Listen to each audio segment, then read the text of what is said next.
বন্ধুরা, আপনি যদি এই ভিডিওটা মন দিয়ে দেখেন তাহলে আপনারা যদি বেবি নেওয়ার প্ল্যান করছেন, মানে প্রেগনেন্ট হবেন কোনো মহিলা বা আপনার কোনো হাজব্যান্ড, আপনারা সন্তান নিতে যাচ্ছেন, সন্তান পাচ্ছেন না, আপনি এমন একটা দিন মাসের সেই দিন যদি আপনি মিলন করেন বা আপনি সেক্স করেন বা আপনি ইন্টারমিসি হন, তাহলে আপনাদের সন্তান হওয়ার সম্ভাবনাটা অনেক বেশি বেড়ে যায়। এবং আরও অনেকগুলো টিপস আপনাকে বলে দেব, যে টিপসের মাধ্যমে আজকের এই উন্নত যুগে আপনি কি কি করতে পারেন, সেগুলো করলে আপনার সন্তান হওয়ার খুব দ্রুত সম্ভাবনাটা বেড়ে যাবে, খুব দ্রুত আপনি সন্তান লাভ করতে পারবেন। আমি একটার পর একটা বাড়িয়ে বলে দিচ্ছি, আপনি মন দিয়ে শুনুন, সব বুঝতে পারবেন। নাম্বার 1 হচ্ছে, আপনি কিন্তু আপনার যে মাসিকের যে সাইকেলটা কত দিনে মাসিক সেটাকে ক্যালকুলেশন করতে হবে আপনাকে। হতে পারে আপনার ইরেগুলার পিরিয়ড, তাহলে ইরেগুলার পিরিয়ড হলে কি করতে হবে সেটা বলে দেব। কিন্তু আপনার যদি রেগুলার পিরিয়ড হয়, কেউ 26 দিনে হচ্ছে, কেউ 28 দিনে হচ্ছে, কেউ 30 দিনে, কেউ 32 দিনে পর্যন্ত সাইকেল হয়, মানে 28 দিন পর পর মাসিক হচ্ছে, 30 দিন পর পর মাসিক হচ্ছে, কিন্তু আপনি কি এটা নোট করে রাখছেন?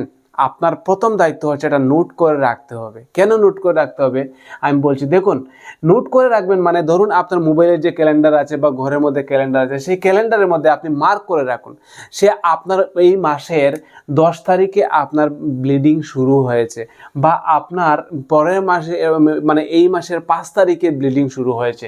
আপনি আপনার ক্যালেন্ডারের মধ্যে যেদিন ব্লিডিং শুরু হয়েছে সেই দিন একটা মার্ক করে রাখুন যে আমার ওই দিন ব্লিডিং শুরু হয়েছে। আবার নেক্সট মান্থে, পরের মাসে যখন আবার ব্লিডিং শুরু হবে, তার আগের দিন পর্যন্ত আপনার মাসিকের সাইকেল, মানে আপনার যদি প্রথম এই মাসের 10 তারিখে হয়েছে, পরের মাসে আবার 7 তারিখ বা 8 তারিখ হয়েছে, তাহলে আপনার হতে পারে এখানে 28 দিনের বা 30 দিনের সাইকেল। তো আপনি এইটাকে ক্যালকুলেশন করতে হবে কত দিনের সাইকেল। এটা যখন ক্যালকুলেশন করে নিলেন, তারপরে আপনি ওভ্যালুয়েশন আপনার কবে হচ্ছে, মানে আপনার যে মহিলাদের দুটো ওভারি থাকে সেখান থেকে যে একটা এগ রিলিজ হয়, যেভাবে একটা মুরগি এগ দে, ডিম দে, সেই ডিম থেকে বাচ্চা হয়, সেম টু সেম একজন উমেন থেকে একটা এগ রিলিজ হয়, এবং সেই এগের মধ্যেই কিন্তু এগ থেকেই ফার্টিলাইজেশন হয়, এবং সেই যেখানে একটা রিলিজ হয় সেটা মাত্র 12 থেকে 24 ঘন্টা এইখানে থাকে। এই 12 থেকে 24 ঘন্টার মধ্যেই কিন্তু এই একটা যদি শুক্রাণু পায় তবেই সন্তান হবে, আদারওয়াইজ সারা মাস চেষ্টা করেও কিন্তু সন্তান হবে না। তাহলে আপনি দেখুন, যদি আপনাদের ইরেগুলার যাদের পিরিয়ড হয় তারা কি করবেন, তাদের যে ওভালুয়েশন ডেটা কখন এগ রিলিজ হচ্ছে, এটা আপনি ক্যালকুলেশন করার জন্য আপনারা পরপর 3 মাসের যে সাইকেল আছে, মাসিক সাইকেলটা, এটা আপনি পরপর 3 মাসের একসাথে আপনি নোট করবেন। সাপোজ প্রথম মাসে 28 দিনে হয়েছে, পরের মাসে আপনার 30 দিনে হয়েছে, এর পরের মাসে 26 দিনে হয়েছে। 3 মাসকে আপনি একসাথে যোগ করবেন, করে আপনি 3 দিয়ে ভাগ দেবেন। দিলে কি হবে, আপনার এভারেজ যেটা বেরিয়ে আসবে, সাপোজ 28 দিন বেরিয়ে আসলো বা 30 দিন বেরিয়ে আসলো, সেটাই হবে কিন্তু আপনার ইরেগুলার পিরিয়ডের একটা সাইকেল, মানে আপনার মাসিক সাইকেল, এটা এভারেজ সাইকেল ধরে নিলাম, তাই না? এবার আপনার ওভালুয়েশন ডে কবে, এই যে ধরুন আপনার 30 দিনে সাইকেল হচ্ছে, যাদের ইরেগুলার পিরিয়ড ওনারা আমি হিসাব করেছি 28 দিনে সাইকেল হয়েছে, তাহলে এখানে আপনার যে ওভালুয়েশন ডে কোন দিনে একটা রিলিজ হচ্ছে আপনি কিভাবে বার করবেন? ইয়েস, এখন প্রশ্নের উত্তর হচ্ছে এটা ওভালুয়েশন ডে। 30 দিনের সাইকেলে ওভালুয়েশন ডে কবে হবে? সোজা হিসাব আপনাকে দেখিয়ে দিচ্ছি। 30 দিন থেকে আপনি 14 দিন মাইনাস করুন, একটা সিম্পল হিসাব। কত বেরিয়েছে? 16 দিন। মানে যেদিন মাসের 10 তারিখ ধরুন আপনার পিরিয়ড হয়েছে, এই ব্লিডিং শুরু হয়েছে, এর 16 দিন পরে আপনার এই ডিমটা বেরোনোর সুযোগ আছে। এর যেদিন পিরিয়ড হয়েছে 10 তারিখ হয়েছে, তো এর 16 দিন পরে, 16 দিনের মাথায় আপনার সেই একটা রিলিজ হওয়ার সম্ভাবনাটা অনেক বেশি, মানে এটাকে ওভালুয়েশন ডে বলা হয়। এই দিনেই যদি আপনার এখানে স্পার্মকে অ্যাভেলেবল রাখতে পারেন বা শুক্রাণুকে অ্যাভেলেবল রাখতে পারেন, তবেই কিন্তু মানে মহিলাদের যে রিপ্রোডাক্টিভ সিস্টেম, যেখানে ফেলোপিয়ান টিউব, ইউটেরাস, এখানে যদি অ্যাভেলেবল আপনি মিলন করেন ওই দিনটাতে 16 নম্বর দিনে, তবেই কিন্তু সন্তান হওয়ার সম্ভাবনাটা অনেক বেশি বেড়ে যাবে। এটা থিওরিটিক্যালি, কিন্তু ব্যাপারটা দেখুন, এখানে আপনি যে মিলন করতে যাবেন তখন কোন দিনটাতে, মানে ইন্টিমেসি বা সেক্স বা যখন আপনি এটা করবেন তখন আপনি কখন থেকে শুরু করতে পারেন, এটা সবচেয়ে বড় ইম্পর্টেন্ট জিনিস। দেখুন, মাসের 30 দিনের সাইকেল, আপনার ওভালুয়েশন হয়েছে 16 দিনের মাথায়, কিন্তু না, এখানে -17 করেছি। কেন 17 করেছি? দুদিন আগে দেখুন, দুদিন আগে যদি হয় 30 দিনের সাইকেল, 13 নম্বর দিন থেকে আপনি ইন্টিমেসি করতে পারেন বা মিলন করতে পারেন। তাহলে 13 নম্বর দিন থেকে কেন বলছি? কারণ হচ্ছে এই 13 নম্বর দিন থেকে যদি হয়, তবে ওই সময়টাতে এখানে কিন্তু যে শুক্রাণুগুলো ফিমেল রিপ্রোডাক্টিভ সিস্টেমের ভিতরে যাওয়ার পরে এটা প্রায় কতদিন বেঁচে থাকে? 48 ঘন্টা থেকে 72 ঘন্টা পর্যন্ত বেঁচে থাকে। তার মানে হচ্ছে এই শুক্রাণুটা ভিতরে গিয়ে 48 ঘন্টা থেকে 72 ঘন্টা, মানে 2 থেকে 3 দিন পর্যন্ত এই ফিমেল রিপ্রোডাক্টিভ সিস্টেমের ভিতর জীবিত থাকতে পারে। আর একটা রিলিজ হলো কত তারিখে? 16 তারিখে। যদি 16 তারিখে রিলিজ হয়, তার এটা যদি ভিতরে গিয়ে 48 ঘন্টা এখানে থাকতে পারে, তাহলে আপনি একদিন দুদিন আগে যদি এখানে স্পার্ম অলরেডি অ্যাভেলেবল থাকে, তাহলে এক বেরিয়েই এখান থেকে কি পেয়ে গেল? শুক্রাণু পেয়ে গেল, এবং ফার্টিলাইজেশন হয়ে গেল, ইমপ্লান্টেশন ধীরে ধীরে প্রসেস চলতে থাকবে। বুঝেছেন কি বলেছি? এবার আপনি দেখুন, এটা আপনি 13 নম্বর দিন থেকে শুরু করলেন, যদি 28 দিনে হয় -17 করবেন, তাহলে আপনি 11 নম্বর, 28 দিনের সাইকেল হলে 11 নম্বর দিন থেকে শুরু করবেন। 30 দিনের সাইকেল হলে আপনি 13 দিন নম্বর থেকে শুরু করবেন। যদি 32 দিন হয়, তাহলে এখানে -32 - 17 দিলে 15 দিন থেকে শুরু করলেন, মানে মাসিকের। এরকম আপনি শুরু করেন, মানে ইন্টারমেশন সেক্স যে আপনার মিলনটা শুরু করলেন -17, আর ওভালুয়েশন আপনি হিসাব এক্সাক্ট ওভালুয়েশনটা বার করার জন্য -14। তার মানে আপনি এটা যে থিওরিটিক্যালি বললাম, এটা যে ওই দিনটাই হবে সেরকম কোনো কথা নয়। সেজন্য আপনি কিছু সিমটমস, কিছু লক্ষণ আর বাজারে কিছু টেস্ট আছে, সেগুলো করে আপনি জানতে পারবেন। ওকে, সেটা কি? সেটা হচ্ছে সিমটমস কিছু আছে। যেদিন একজন উমেনের মানে রিপ্রোডাক্টিভ সিস্টেম থেকে একটা এগ রিলিজ হয়, সেই দিন কিন্তু একজন মহিলার মধ্যে অনেকগুলো সিমটমস দেখা দেয় শরীরের মধ্যে। সাপোজ যে সার্ভাইকেল মিউকাসটা আছে, সেটা অনেকটা এগ, একটা আমরা যে এগটা খাই, সেই এগের যে হোয়াইট পোর্শনের যেরকম থাকে, সেরকম একটা পাতলা এরকম একটা গাঢ়, একটা থিন, একটা পাতলা মিউকাস, সার্ভাইকেল মিউকাসের চেঞ্জেস চলে আসে। এবং এখানে অনেক সময় ব্রেস্টের সেন্সিটিভিটিটা বেড়ে যায়, অনেক সময় পেইন ক্রাম্পিং হতে পারে লোয়ার অ্যাবডোমেনে, অনেক সময় একটু টেম্পারেচার বডির মধ্যে বেড়ে যায়। অনেকগুলো সিমটমস আছে যেদিন ওভালুয়েশন হয় তার আশেপাশে। আপনারা এটাই ওভালুয়েশনের সিমটমসগুলো এখানে দেখে নিন।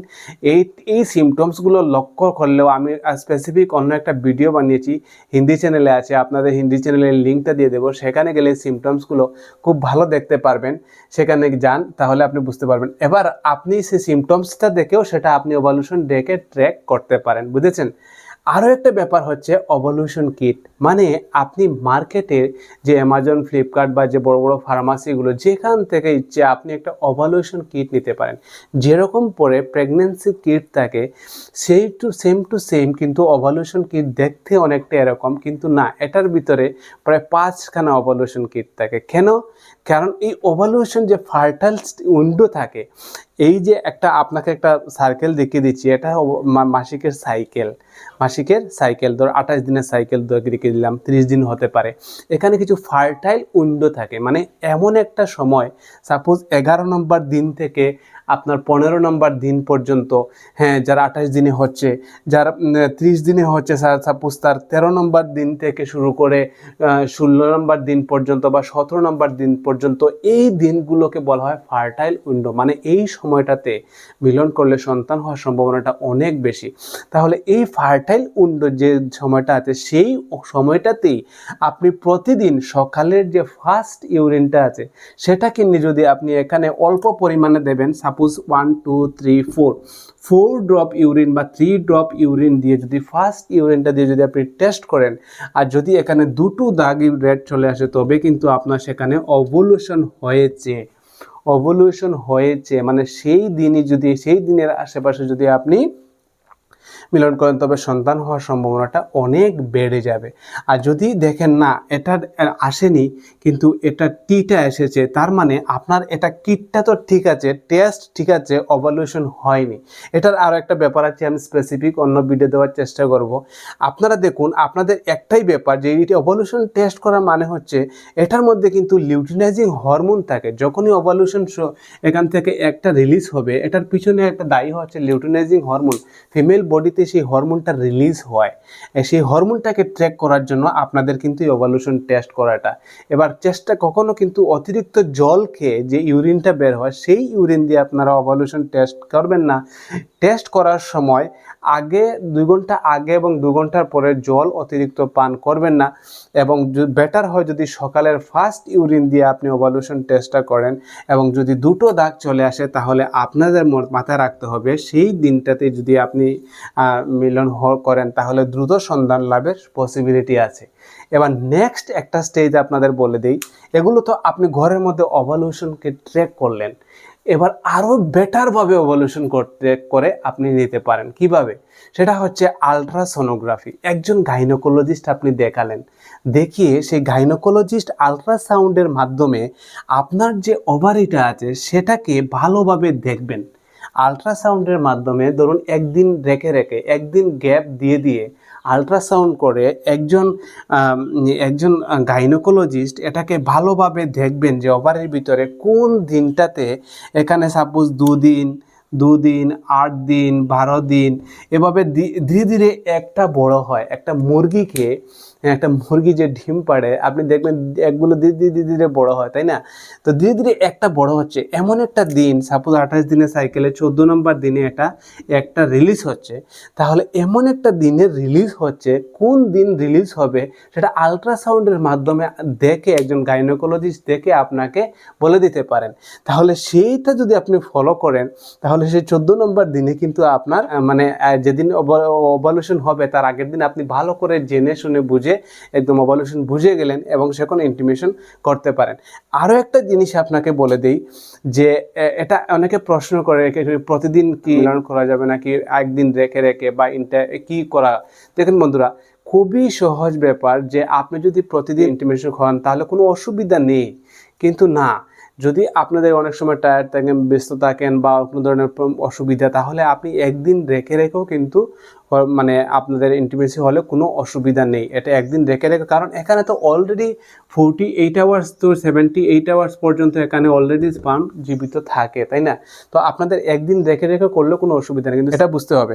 এবার একটা খুবই ইম্পর্টেন্ট কোয়েকশন আপনাদের বলে দিই, সেটা হচ্ছে যে এক্সারসাইজ বা অতিরিক্ত ভারী কাজ যারা করেন, অনেক সময় কার্ডিক এক্সারসাইজ করেন, ওনাদের কিন্তু উদ্দেশ্যে বলি, যতক্ষণ আপনাদের প্ল্যানিং করছেন বা আপনাদের এই ওভালুয়েশনকে ট্র্যাক করে আপনাদের পুরো একদম পারফেক্টভাবে প্ল্যানিং করছেন, ওই সময় অতিরিক্ত পরিমাণে কার্ডিয়াক এক্সারসাইজ, অতিরিক্ত ভারী কাজ না করলেই ভালো।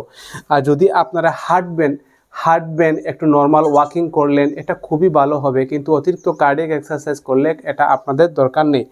এবং ডায়েট একটা খুবই ইম্পর্টেন্ট জিনিস, ওই সময় আপনি জাঙ্ক ফুড খাবেন না। বিশেষ করে আমাদের যে পেঁপে এবং যে আনারস যাকে বলে আমরা পাইনাপেল, সেগুলোকে অ্যাভয়েড করবেন। কারণ হচ্ছে সেটার মধ্যে এক ধরনের এনজাইম থাকে যেটা খেলে কিন্তু অনেক সময় ডিস্টার্ব করে। এই দুটো খাবার ছাড়িয়ে আপনাদের প্রচুর পরিমাণে গ্রিন ভেজিটেবলস এবং প্রোটিনযুক্ত খাবার আপনারা খেতে পারেন। কিন্তু ডায়েট নিয়ে আরও একটা ভিডিও দেওয়ার চেষ্টা করব, যেটা আমরা ফলো করেছি। আপনাকে কিন্তু আপনি বেল আইকনটা অন রাখবেন বন্ধু, তবে আমার পুরানো ভিডিও কিন্তু অনেক আছে, এটা দিয়েছি, সেগুলো দেখতে পারবেন। আর যদি আপনাদের প্রথম ট্রাই করছেন মিনিমাম আপনি 12 মান্থ ট্রাই করতে পারেন অ্যাজ পার প্রোটোকল। 12 মাস ট্রাই করার পরে মানে 1 বছর ট্রাই করার পরে যদি আপনারা সন্তান না পাচ্ছেন, তবে কিন্তু আপনাদের একজন গাইনোকোলজিস্ট ডক্টরের সঙ্গে ভিজিট করতে পারেন।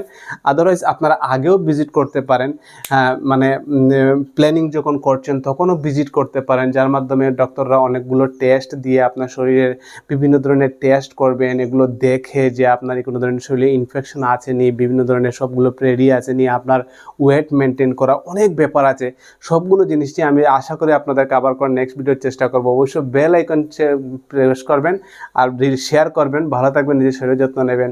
আশা করি ভিডিওটা বুঝতে পারছেন, না বুঝলে আরও একবার মন দিয়ে শুনে নিন বা অবশ্যই বুঝতে পারেন। ভালো থাকবেন, লাইক দেবেন। Tata, bye bye.